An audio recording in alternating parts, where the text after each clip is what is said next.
Sean bienvenidos, somos la familia vallejana número 1 de la Universidad César Vallejo. En esta oportunidad presentaremos un documental basado en el cuento Cera, del poeta y escritor peruano César Vallejo, el cual fue uno de sus cuentos más exitosos, llamando mucho la atención por sus maravillosos contenidos, donde nos permite expresar distintas emociones y tensiones a lo largo de la historia, cuya idea principal relata la vida de un hombre apodado Chino Chale, remontando a la época antigua de Lima y la adicción que había en esos tiempos al juego al azar de los dados. También nos deja una gran reflexión: no dejarnos llevar por los vicios y tentaciones, tomar mejores decisiones y aprovechar cada momento oportuno de nuestra vida. César Vallejo fue un gran poeta peruano que emigró al extranjero debido a problemas legales en Perú, donde estableció conexiones y pudo enfrentar a sus compatriotas como sostiene Sarmiento. Por ello, César Vallejo rehace y comienza una nueva vida en Europa tras sus procesos legales en el Perú. Además, Miguel Pachas menciona que sus obras eran adelantadas a su época. Actualmente, muchos literatos y poetas prefieren ejercer su vida profesional en el extranjero para enriquecer sus conocimientos. El caso de Mario Vargas Llosa tuvo que estar en Madrid con el fin de enriquecerse del léxico. Estos datos son importantes para conocer más de la historia del poeta César Vallejo, como los envíos de las cartas, que a la vez pudimos conocer también sus obras y el amor que tenía a su país. Vallejo destaca la esperanza y lealtad a su país, no dejó de amarlo. Gracias a todo esto, sugerimos que amemos a nuestro país, ayudando a ser profesionales que velen por la educación de todos, como lo había hecho él.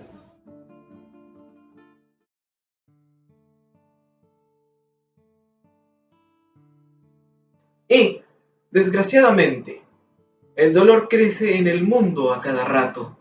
Crece a 30 minutos por segundo, paso a paso. Y la naturaleza del dolor es el dolor 2 veces. Y la condición del martirio, carnívora, voraz, es el dolor 2 veces. Y la función de la hierba purísima, el dolor 2 veces. Y el bien de ser, dolernos doblemente. Jamás, hombres humanos, hubo tanto dolor en el pecho, en la solapa, en la cartera, en el vaso, en la carnicería, en la aritmética. Jamás tanto cariño doloroso, jamás tanta cerca arremetió lo lejos. Jamás el fuego nunca jugó mejor su rol de frío muerto. Jamás, señor ministro de Salud, fue la salud más mortal, y la migraña extrajo tanta frente de la frente, y el mueble tuvo en su cajón dolor, el corazón en su cajón dolor, la lagartija en su cajón dolor.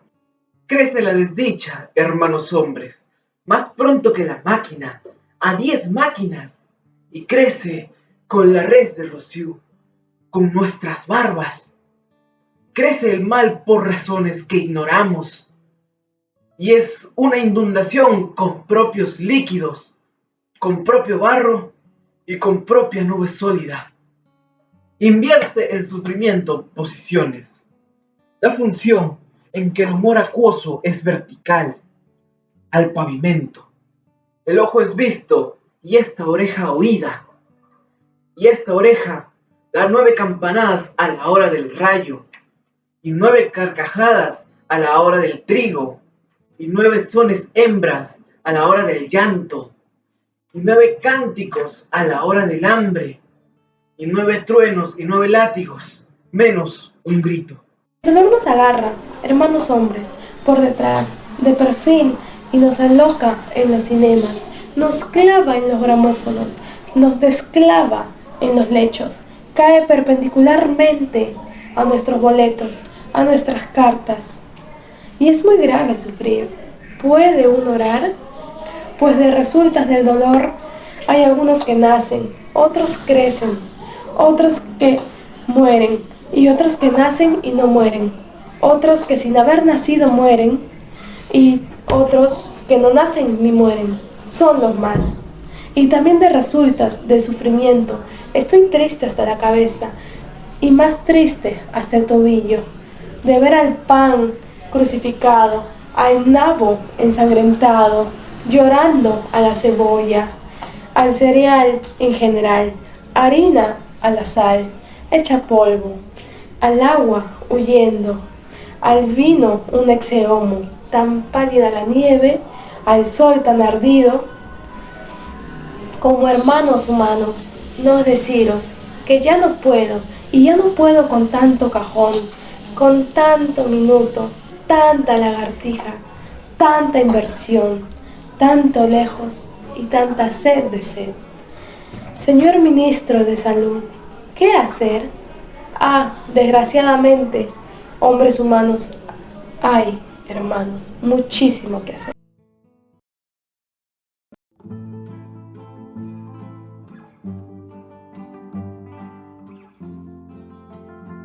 César Vallejo fue recompensado y ganó uno de los premios estructurados por la instalación entre nous y publicado en Variedades Lima número 746. Sin embargo, Cera es el cuento más exitoso de Vallejo porque intenta mantener el interés imponiendo emoción y tensión a lo largo de la historia hasta el final. Por otra parte, a diferencia de los expertos en literatura, Alberto Escobar se enfocó en investigar diferentes narraciones de Vallejo y en su libro La narrativa en el Perú dividió el desarrollo literario de nuestro país en 7 etapas. En la quinta etapa, llamada Retorno y Compromiso Social, Vallejo desempeña el papel de narrador y de todas las historias eligió Cera. Asimismo, en la tercera etapa se incluye el cuento de César Vallejo, Cera, donde lo considera una forma beneficiosa de reflejar inquietudes sobre los problemas sociales. Finalmente, el crítico literario González Vigil decidió investigar a su vez la historia del cuento en la sección cuneiforme. De hecho, el texto hace referencia a la crítica de Cera, que son los cuentos más exitosos de Vallejo, porque es una historia que deleita y logra retener la información de aquellos que leen, porque genera emociones y tensión sobre el principio hasta el fin de la historia. Recibió un reconocimiento en un certamen promovido por la entidad Entre Nous de Lima y su trabajo fue publicado en el número 746 de la revista Variedades de Lima, correspondiente al año 18 con fecha 17 de junio de 1922. Por lo tanto, lo que podemos apreciar de este documento es su importancia e impacto en la sociedad. César Vallejo, en su obra literaria, nos mostró su solidaridad y compasión por las situaciones más difíciles, lo que se puede ver claramente en los apasionados poemas y las compasivas representaciones de personajes que sufren y sobre todo su perseverancia hacia lo que él apreciaba que era la literatura. Dado que el modernismo presentó la poesía como un conocimiento de la vida, nos hace comprender el entorno e importancia sobre el cuento. ¿Qué apostamos? Yo te apuesto en mi vida. Tu vida. ¿Y qué más? Nada más.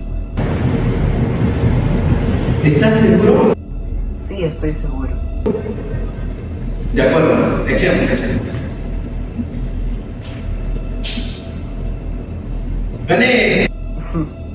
Acertaste. Oh. He ganado.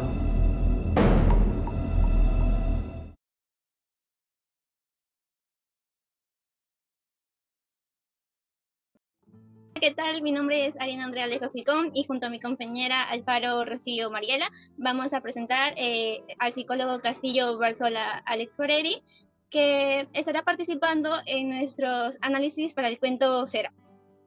¿Nos podría contar un poquito más sobre usted, por favor? Sí, ¿qué tal? Buenas noches. Bueno, ya mencionaste mis nombres. Soy Alex Barzola Castillo, soy licenciado en Psicología. Estudié en la Universidad César Vallejo, soy egresado de la universidad. Terminé exactamente hace un año, por lo menos. Bueno, básicamente eso, mi edad, tengo 24 años y por el momento no estoy ejerciendo mi carrera. Ok. Bueno, empezaremos con las preguntas. Estas están asociadas al cuento que nos tocó, que se llama Cera, que es de César Vallejo. Para usted, y con lo que ha estudiado, que es su carrera de psicología, ¿qué es la ludopatía? La ludopatía es una adicción, es un tipo de adicción de las muchas que hay, que se caracteriza porque el individuo, la persona, el sujeto, como lo quieran llamar, tiene comportamientos repetidos, acompañados de múltiples conductas disociativas, distorsionadas en relación a la práctica de juegos. Ok. Entonces, cualquier persona o comunidad lo puede tener, no importa la condición. Exacto, no importa de dónde venga, la edad y todo eso. La siguiente pregunta es, ¿cómo se puede reconocer la ludopatía? Eh, a simple vista, tal vez por bueno, los comportamientos que tiene la persona, ¿no? El querer ir a los juegos, porque la ludopatía es más que todo juegos relacionados a casinos, juegos de mesa y todo dentro de ese ambiente, de repente por esa parte a simple vista, pero si hablamos de la adicción o la enfermedad como tal, es un poco más complicado de reconocerla, ¿no? Tendríamos que ver todo el conjunto de comportamientos que tiene, por ejemplo, que empieza a robar, a delinquir, estafar, a mentir de una forma más, ¿cómo decirlo?, más preparada para conseguir lo que quiere, en este caso el dinero, para poder irse al juego. Empieza a escaparse de la casa si es que es un adolescente. O sea, son comportamientos que uno de repente dice, ah, si es un adolescente, lo puede tener parte de la adolescencia. Si es una persona mayor, bueno, ya son sus cosas. Entonces es un poquito complicado de reconocer y aceptar que hay un problema de por medio. Claro, o sea, pueden arriesgar a su propia vida y también la de su familia, ¿no? Exacto. Bueno, la tercera pregunta es, ¿cómo podemos combatir este trastorno, ¿no? Lo que es la ludopatía. Eh, Intervención psicológica en primera instancia, llevar al paciente o al sujeto que padece este trastorno o esta enfermedad, llevarlo a atención psicológica. Pero si de repente la problemática se incrementa, los comportamientos no reducen con una atención básica, por así decirlo, o primaria de una atención psicológica, lo que se recomienda más a profundidad es el internamiento de la persona, es decir, que lleve un tratamiento de rehabilitación, readaptación para que puedan trabajar sus conductas, comportamientos, emociones, traumas, de repente todo lo que conlleva a la persona para que vuelva a reinsertarse a la sociedad de una forma más saludable, positiva y dejando de lado los comportamientos que tiene.